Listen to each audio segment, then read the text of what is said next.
Olá,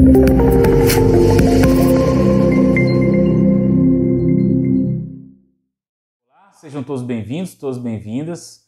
Meu nome é Rafael e hoje eu estou aqui no canal da Tech Planner para falar de um assunto muito importante que é o cronograma de suprimentos ou cronograma de compras, né? Qual que é a função, né? A gente sabe que qualquer projeto ele tem por característica ter recursos finitos, né? Além de finitos, não estão disponíveis a qualquer tempo. Então as contratações, tanto de material quanto mão de obra, serviços, né?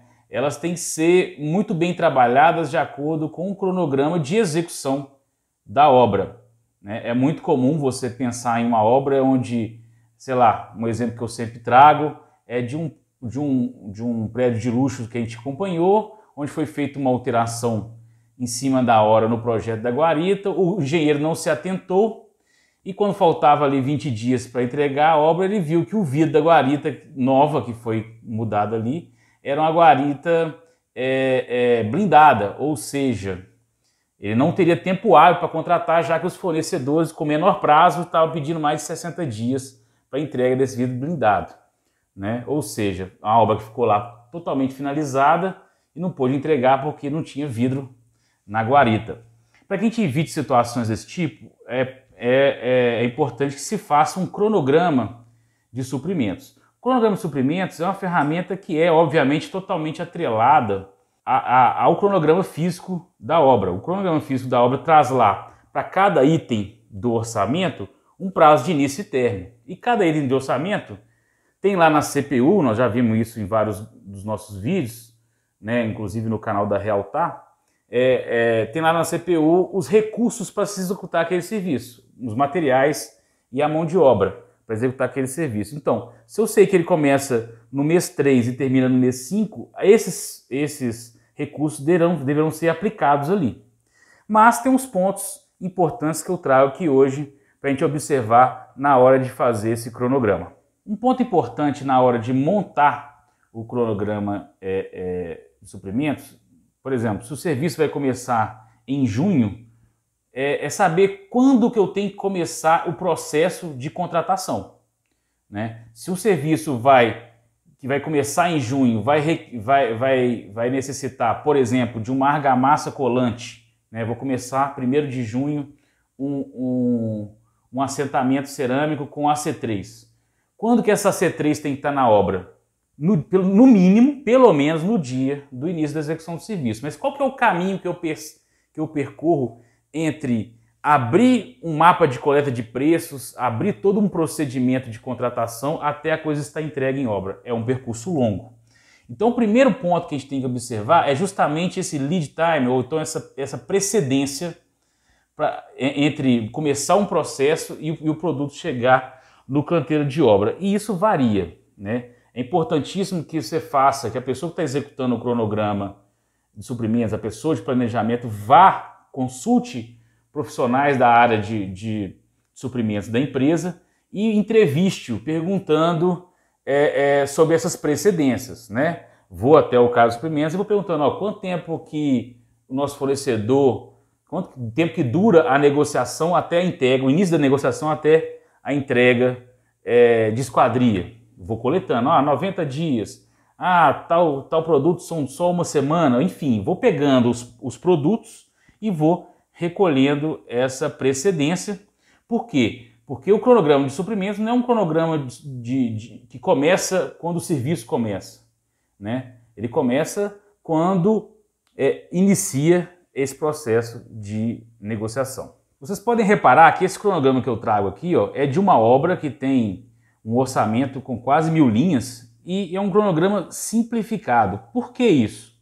Porque se você for pegar uma obra, você traçar ali uma curva ABC, a gente tem vídeos sobre isso no canal da Realtar, né? Ali você consegue estabelecer quais itens são vitais para entrega, né? Então, e também você pode sair então recolhendo quais são as principais contratações, que aquelas contratações que são vitais, que sem ela realmente o serviço não acontece, tá? Aqui ele traz algumas e vai separando. Repara que ele traz aqui uma divisão entre material e mão de obra, né? Quando tem equipamento ele cita o equipamento, por exemplo, estrutura. Não é só contratar material e mão de obra.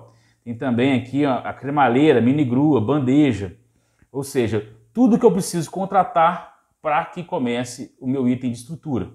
Tá? Por mais que o item de estrutura, lá no orçamento estão lá uns 16 itens, ele está reduzindo aqui em 3 e tudo bem, né? O interessante que eu queria chamar é o seguinte, que eu disse anteriormente, ele traz aqui quantos dias de precedência que eu tenho que tratar cada assunto, né?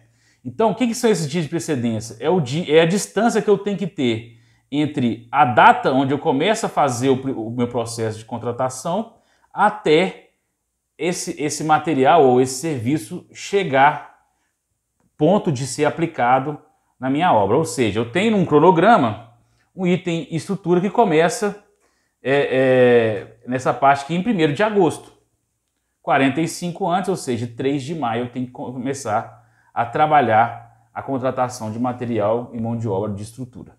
Uma outra coisa importante a se considerar aqui é o seguinte, é o planejador, nessa conversa com o pessoal de suprimentos da empresa, entender quais são as etapas de contratação. Isso varia de empresa para empresa. Então, cada empresa tem a sua burocracia de contratação, né? Então, uma empresa mais burocrática, é importante que se entenda que entre começar a iniciar uma coleta de preços e isso chegar numa contratação com entrega em canteiro, e essa empresa burocrática vai demorar um pouco mais, provavelmente, né? Então, é importante que o planejador entenda essas etapas, mergulhe no processo dos suprimentos e entenda essa etapa. Não, se tem lá uma etapa importante, que é a assinatura do contrato, ela envolve várias pessoas e não tem jeito, aquilo ali dura mais de uma semana, é importante que se traga e se considere isso aqui no cronograma de suprimentos, né? Esse aqui em questão que eu estou mostrando na tela, ele foi dividido aqui simplesmente em 3 etapas. A parte de levantamento do que tem que ser cotado, o período de cotações propriamente dito e contratos, tá? Isso aqui foi feito para um cliente que tem um processo de contratação nem tão burocrático assim, mas que tem ele ali bem completo. E neste caso aqui o planejador decidiu quebrar em 3 etapas. Num processo que seja mais simplificado, eu posso quebrar em menos, e num processo mais complexo eu posso quebrar em mais etapas. Mas é importante quebrar a etapa para que fique firmados os marcos. O exemplo que eu trago aqui, por exemplo, nessa parte de material e mão de obra de estrutura, né? Ele coloca como marco que comece dia 25 as cotações. Ou seja, numa conversa com os suprimentos, né, esse planejador aqui viu importante colocar o início da cotação como marco. Por quê? Porque se eu não começo dia 25, eu não garanto que eu vou iniciar aquele serviço na data prevista. Então é importante destacar para que eu acompanhe não só o início e o término, mas o durante também com as etapas que o planejador julgar interessante. Um outro ponto que eu destaco aqui é o seguinte, é lembrar que isso aqui é um cronograma. Por mais que ele esteja colocado aqui em listas com datas ali de início e término, esse aqui é um cronograma. Então um cronograma de suprimentos, assim como o cronograma físico, por exemplo, ele tem que temos que entender que ele, quando necessário, deve ser revisado. Então, o que eu digo é o seguinte, muitas vezes, faça o cronograma de suprimentos, aquela informação propaga, né, da área de planejamento vai para a área de suprimentos e não se revisa aquilo mais, né? É importantíssimo que o cronograma de suprimentos esteja inserido profundamente em toda aquela rotina de planejamento e controle de obras que a gente vê muito aqui no nosso canal, né?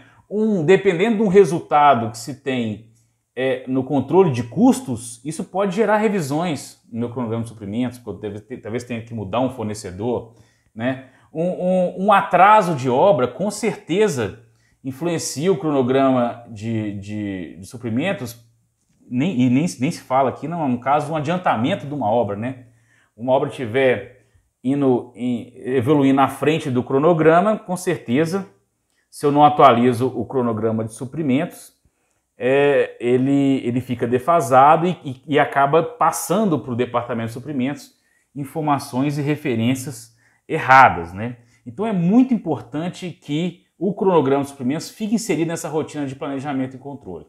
Então, se você tem uma obra lá que faz um controle físico, por exemplo, semanalmente a gente gera um resultado e faz uma reunião de apresentação e discussão dos resultados. É importante, nesse momento, quando faça essa reunião, trazer o assunto do cronograma de suprimentos. Um que é para passar, se algum item está ficando para trás, outro é para passar cada item e ver se há necessidade de alguma revisão, né? Controle econômico, assim como eu disse, se você está tendo um item que está estourando muito, né, que está superando muito o orçamento, isso pode gerar uma mudança de contratação no meio do serviço, ou seja, é interessante a gente não esquecer o item no cronograma de suprimentos quando ele é contratado, porque ele pode voltar a ser necessário nova contratação. Um exemplo, se eu estou aqui de novo com item de material e mão de obra de estrutura, vamos lá, eu tenho um empreiteiro, né? E o empreiteiro, da forma como ele está trabalhando, né, da forma que ele foi contratado, mas a forma que ele está trabalhando, eu estou vendo mês a mês ali que ele está provocando um estouro no item estrutura. Se ele estiver provocando no item estrutura, um estouro no item estrutura que faça-se por isso necessário que eu troque aquele cara, eu já tenho que voltar com esse item que é mão de obra de estrutura para o meu cronograma de suprimentos, para eu começar a, de novo, cotar, contratar e disponibilizar esse recurso em obra. Então, o recado final foi esse, importantíssimo, não podemos esquecer que cronograma de suprimentos é um cronograma importantíssimo como os demais cronogramas, como o de desembolso, como o fluxo de caixa, o cronograma físico, né? E ele sim é afetado pela rotina de planejamento e controle e temos que sempre ficar atento. Beleza? Por hoje é só. Um grande abraço.